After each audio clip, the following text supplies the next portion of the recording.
ठीक है, चलो एक ऐसी चीज के बारे में बात करते हैं जिस पर हर एजुकेटर की अपनी राय होती है कि इंडियन एजुकेशन सिस्टम दूसरे देशों के मुकाबले कैसा है। सबसे पहले चलो एक बैकग्राउंड सेट करते हैं। इंडिया का दुनिया में दूसरा सबसे बड़ा स्कूल सिस्टम है जिसमें 250 मिलियन से ज्यादा स्टूडेंट्स हैं। यह बहुत बड़ा है, लेकिन साइज ही सब कुछ नहीं होता। अगर आप और गहराई से देखेंगे तो आपको कुछ चीजें नजर आएंगी जो इंडिया को सच में अलग बनाती हैं, और कुछ ऐसी चीजें भी जो आपको हैरान कर सकती हैं। एग्जाम्स को ही ले लो। इंडिया में वे एक बहुत बड़ी चीज हैं। बोर्ड एग्जाम्स एक स्टूडेंट का पूरा फ्यूचर तय कर सकते हैं।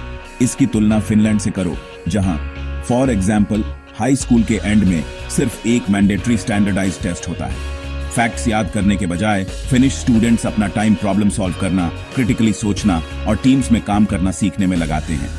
इसमें कोई सरप्राइज नहीं कि फिनलैंड अक्सर ग्लोबल एजुकेशन रैंकिंग्स में टॉप पर रहता है। यूनाइटेड स्टेट्स में क्रिएटिविटी और पार्टिसिपेशन पर फोकस होता है। स्टूडेंट्स को सवाल पूछने, टीचर्स को चैलेंज करने और प्रोजेक्ट्स के थ्रू अपने इंटरेस्ट्स एक्सप्लोर करने के लिए इनकरेज किया जाता है। इंडिया में यह कम देखने को मिलता है। कई स्कूल अभी भी traditional chalk and talk method को फॉलो करते हैं, जिसमें टीचर सामने होते हैं और स्टूडेंट्स चुपचाप नोट्स लेते हैं। लेकिन चीजें बदल रही हैं। ज्यादा इंडियन स्कूल टेक्नोलॉजी और नई टीचिंग मेथड्स का इस्तेमाल करना शुरू कर रहे हैं, जो सिर्फ याद करने के बजाय समझने पर फोकस करते हैं। चलो प्रेशर के बारे में बात करते हैं। इंडिया में कंपटीशन बहुत ज्यादा है, खासकर कॉलेज एडमिशंस के लिए। कोचिंग सेंटर्स हर जगह हैं और स्ट्रेस सच में होता है।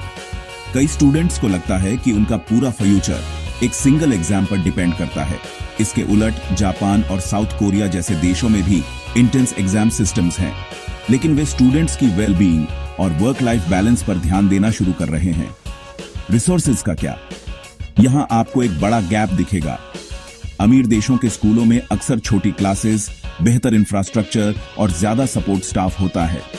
इंडिया में खासकर रूरल एरियाज में टीचर्स को एक क्लासरूम में 50 या यहां तक कि 60 स्टूडेंट्स को भी हैंडल करना पड़ सकता है। इससे हर बच्चे को वह अटेंशन देना मुश्किल हो जाता है जिसके वे हकदार हैं। लेकिन इंडियन टीचर्स उन सबसे डेडिकेटेड लोगों में से हैं जिनसे आप कभी मिलेंगे। वे चीजों को काम करते हैं तब भी जब रिसोर्सेज कम हो। अब चैलेंजेस के बावजूद इंडियन सिस्टम में स्ट्रेंथ्स भी हैं। स्टूडेंट्स एक स्ट्रॉन्ग वर्क एथिक और रेजिलियंस डेवलप करते हैं। साथ ही इंडिया का मैथ्स और साइंस पर फोकस ने दुनिया के कुछ टॉप इंजीनियर्स और डॉक्टर्स दिए हैं, और नेशनल एजुकेशन पॉलिसी ऑफ 2020 के साथ लर्निंग को और ज्यादा फ्लेक्सिबल, होलिस्टिक और स्किल बेस्ड बनाने पर सच में जोर दिया जा रहा है। तो क्या एक सिस्टम दूसरे से बेहतर है? सच में नहीं। हर देश की अपनी स्ट्रेंथ्स और स्ट्रगल्स हैं।